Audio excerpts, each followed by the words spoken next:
श्रीमन्महागणाधिपतये नमः। श्री उमामहेश्वराभ्यां नमः। श्री सीतारामचन्द्राभ्यां नमः। श्रीमद्वाल्मीकि रामायणं बालकाण्डे अष्टादशौ सर्गौ। निवृत्ते तु कृतौ तस्मिन् हयमेधे महात्मनः प्रतिगुह्यां नरां भागान् प्रतियज्ञों तथां गतम्। महामना राजा दशरथ का यज्ञ समाप्त होने पर देवता लोग अपना अपना भाग ले जैसे आए थे वैसे ही लौट गए। समाप्त दीक्षां नियमा पतिं गण समन्वितः प्रविवेश पुरीं राजा सवेत्य बलवाहनः। दीक्षा का नियम समाप्त होने पर राजा अपनी पत्नियों को साथ ले सेवक सैनिक सवारियों सहित पुरी में प्रविष्ट हुए। जय जय श्री राम।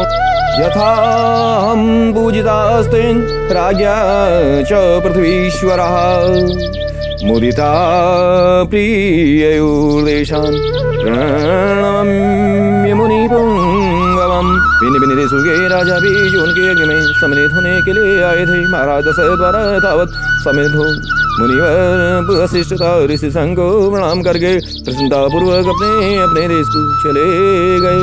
श्रीमतां गच्छतां तेषां स्वगृहाणि पुरादौ तथा बलानि राज्ञां शुभ्राणि प्रष्टानि चकासिरे। अयोध्यापुरी से अपने घर को जाते हुए श्रीमान नरेशों के शुभ्र सैनिक अत्यंत हर्षमग्न होने के कारण बड़ी शोभा वाले थे। गतेषु पृथ्वीं से सुराजा दशरथ पुनः प्रविवेशं पुरीं श्रीमान पुरस्कृत्य दियोत्तमान्। उन राजाओं के विदा हो जाने पर श्रीमान महाराज दशरथ ने श्रेष्ठ ब्राह्मण को आगे करके अपनी पुरी में प्रवेश किया। शांतायाः प्रियौ सार्धं ऋषि संगः सुपूजितः अनुगम्यमानो राज्ञा च असानुयात्रेण धीमतः। राजा द्वारा अत्यंत सम्मानित हो ऋषि संग मुनि भी शांता के साथ अपने स्थान को चले गए। उस समय सेवकों सहित बुद्धिमान महाराज दशरथ कुछ दूर तक उनके पीछे पीछे उन्हें पहुंचाने गए हुए थे। जय जय श्री राम। एवं विसृज्यतान् सर्वान् राजा सम्पूर्ण मानसः अवासौ सुगीतस्तत्रौ पुत्रोत्पत्तिं विचिन्तयन्। इस प्रकार उन सब तथियों को विदा करके सफल मनोरथ हुए राजा दशरथ पुत्रोत्पत्ति की प्रतीक्षा करते हुए वहाँ बड़े सुख से रहने लगे। ततो यज्ञे समाप्ते तु ऋतूनां षड्समत्युत ततश्च द्वादशे मासे चैत्रे नवमिके तिथौ नक्षत्रे अदिते दैवत्ये शौच्यसंस्थेषु पञ्चसु ग्रहेषु कर्कटे लग्ने वाक्यं पताविन्दुना सह प्रोद्यमाने जगन्नाथं सर्वलोक नमस्कृतं कौसल्या जनयद् रामं दिव्यलक्षण संयुक्तम्।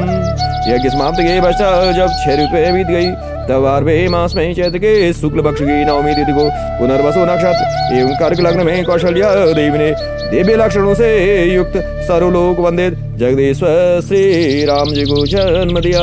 उस समय सूर्य मंगल शनि गुरु और शुक्र ये 5 ग्रह अपने अपने उच्च स्थान में विराजमान थे तथा लग्न में चंद्रमा के साथ बृहस्पति विराजमान थे। जय जय श्री राम। विष्णु अर्धमहाभागं पुत्रैक्षाकुनन्दनं लोहिताक्षं महाबाहुं रक्तोष्टं दुन्दुभिस्वनं। वे विष्णु स्वरूप हवेशिया कीर्के आदिवाग से प्रकट हुए थे। कौशल्या के महाभाग पुत्र श्री राम इक्ष्वाकुकुल का आनंद बढ़ाने वाले थे।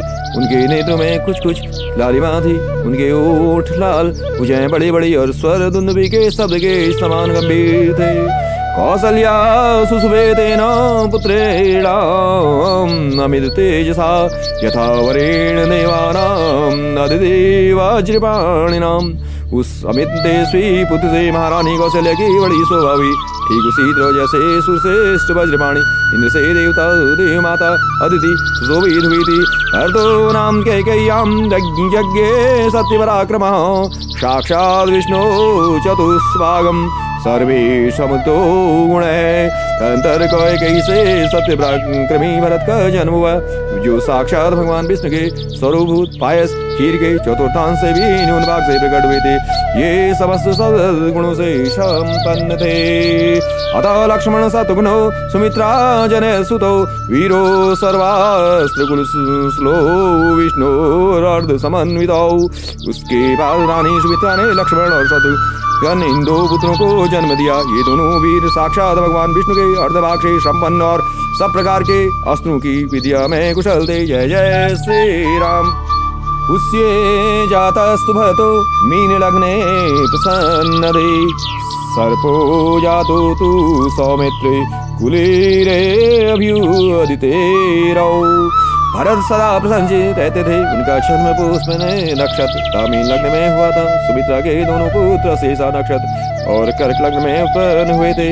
उस समय सूर्य अपने उच्च स्थान में विराजमान थे। राज्ञ पुत्र महात्मानस्य चत्वारो यगिरे पृथक गुणवंतो अनुरूपाश्च रुच्या प्रोष्ठपदोपमा। राजा दशरथ के चारों महामनस्वी पुत्र पृथक पृथक गुणों में से संपन्न सुंदर थे। ये वाद्यपदा नामक चार तारों के समान कांतिमान थे। जगुगलम च गंधर्वा नृतु चाप्सरोगणा देवदुन्दुभि भयो नेदु पुष्पवेष्टिस्खात पतत्। इनके जन्म के समय गंधर्व ने मधुर गीत गाए, अप्सराओं ने नृत्य किया, देवताओं की दुंदुभियां बजने लगी तथा आकाश से फूलों की वर्षा होने लगी। उत्सवास्य महान् आसीत् अयोध्यां जनाकुलः तथा जन संवादा नटनत संकुला। अयोध्या में बहुत बड़ा उत्सव हुआ। मनुष्यों की भारी भीड़ एकत्र हुई। गलियों और सड़क लोगों से खचाखच भरी थी। बहुत से नर्तक वहां अपनी कलाएं दिखा रहे थे। जय जय श्री राम। गायनस्य विरावेण्यो वादनस्य तथा परे विरेजु विपुलास्तु तत्र सर्वरत्न समन्विता। वहाँ सब लोग सब गाने बजाने वाले तथा दूसरे लोगों के शब्द गूंज थे। दीन दुखियों के लिए लुटाए गए सब प्रकार के रत्न वहाँ बिखरे पड़े थे। देयांस ददौ राजा सूतमा खद्वंदिता नाम ब्राह्मणेभ्यो ददौ वित्तम गोधनानि सहस्रशो।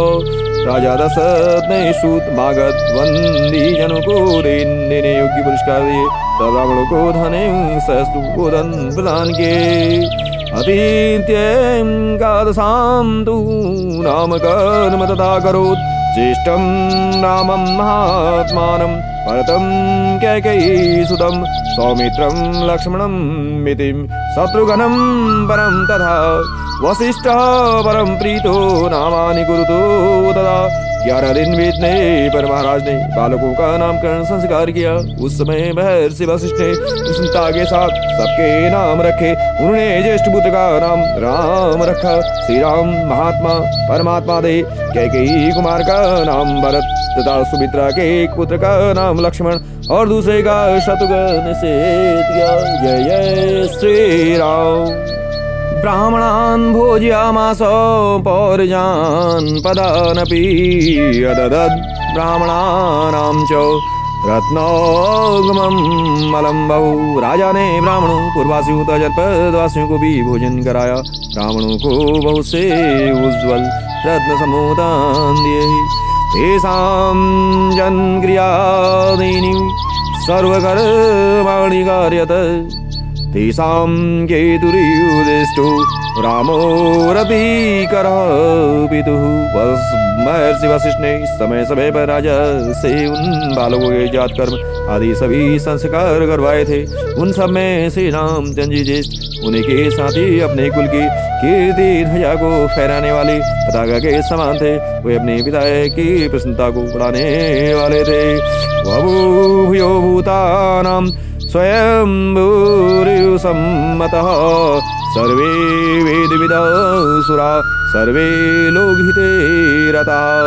सभी भूतों के लिए वे स्वयंभू ब्रह्मा जी के समान विशेष प्रिय थे। राजा के सभी पुत्र वेदों के विद्वान और सूरवीर थे। सबके सब लोग कार्यों में संलग्न रहते थे। जय जय श्री राम। सर्वे ज्ञानोपसम्पन्ना सर्वे समुदिता गुणे तेषामपि महातेजा राम सत्यपराक्रमः। इष्ट सर्वस्य लोकस्य शशाङ्कः निर्मलः गज स्कन्धे अश्वपृष्ठे च रथे च सुसम्मतः। धनुर्वेदे च निरतपितु सुसूक्षणे रतः। सभी ज्ञानवान और समस्त सद्गुण से संपन्न थे। उनमें भी सत्य पराक्रमी श्री रामचंद्र जी सबसे अधिक तेजस्वी और सब लोगों के विशेष प्रिय थे। वे निष्कलंक चंद्रमा के समान स्वभाव आते थे। उन्होंने हाथी के कंधे और घोड़े की पीठ पर बैठने तथा थाकने की कला में भी सम्मानपूर्ण स्थान प्राप्त किया था। वे सदा धनुर्वेद का अभ्यास करते और पिताजी की सेवा में लगे रहते थे। बाल्याद प्रवृत्ति सुस्नग्धो लक्ष्मणो लक्ष्मीं वर्धन रामस्य लोक रामस्य भ्रातु ज्येष्ठस्य दित्यसः। सर्वप्रियकरस्तस्य रामस्यापि शरीरतः। लक्ष्मी की वृद्धि करने वाले लक्ष्मण बाल्यावस्था से ही श्री रामचंद्र जी के प्रति अत्यंत अनुराग रखते थे। वे अपने बड़े भाई लोकाभिराम श्री राम का सदा ही प्रिय करते थे और शरीर से भी उनकी सेवा में जुटे रहते थे। जय जय श्री राम। जय जय श्री राम। जय जय श्री राम।